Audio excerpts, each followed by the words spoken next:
Hello friends, welcome to my channel కథా కర్కానా. ఈరోజు నేను చెప్పబోయే మూవీ రివ్యూ దుల్కర్ సల్మాన్, భాగ్యశ్రీ బోస్ నటించిన కాంతా. ఈ మూవీ అయితే 1960 ఆ ఫేజ్లో ఉంటుంది. బ్లాక్ అండ్ వైట్గా తీశారనమాట. మూవీ సినిమాటోగ్రఫీ అయితే నెక్స్ట్ లెవెల్లో ఉంది. మూవీ విషయానికి వస్తే, స్టోరీ విషయానికి వస్తే నాకు అంతగా ఎక్కలేదు. అండ్ ఫస్ట్ హాఫ్ అయితే నాకు చాలా ల్యాగ్ అనిపించింది. సెకండ్ హాఫ్ కూడా చాలా దగ్గరలో ల్యాగ్ అనిపించింది.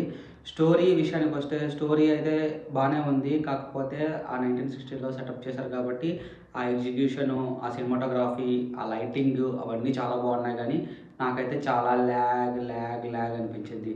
మీరు కూడా చూడండి, చూసి మీ అభిప్రాయాన్ని చెప్పండి. ఇంకా యాక్టర్ పెర్ఫార్మెన్స్ విషయానికి వస్తే దుల్కర్ సల్మాన్ యాక్టింగ్ అయితే నెక్స్ట్ లెవెల్ అనమాట. చాలా బాగా చేశారు ఆయన అయితే.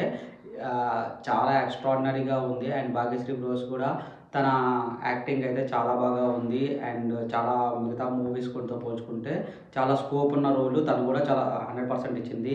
ఇంకా రానా దగ్గుబాటి సెకండ్ హాఫ్లో వస్తారనమాట. ఆయనది కూడా యాక్టింగ్ వచ్చినంతసేపు కొంచెం ఫస్ట్ 15 to 20 మినిట్స్ చాలా బాగా అనిపించింది. తర్వాత ఇంకా స్టోరీ అటు వెళ్తుంది ఒక థ్రిల్లర్ అనమాట ఇది.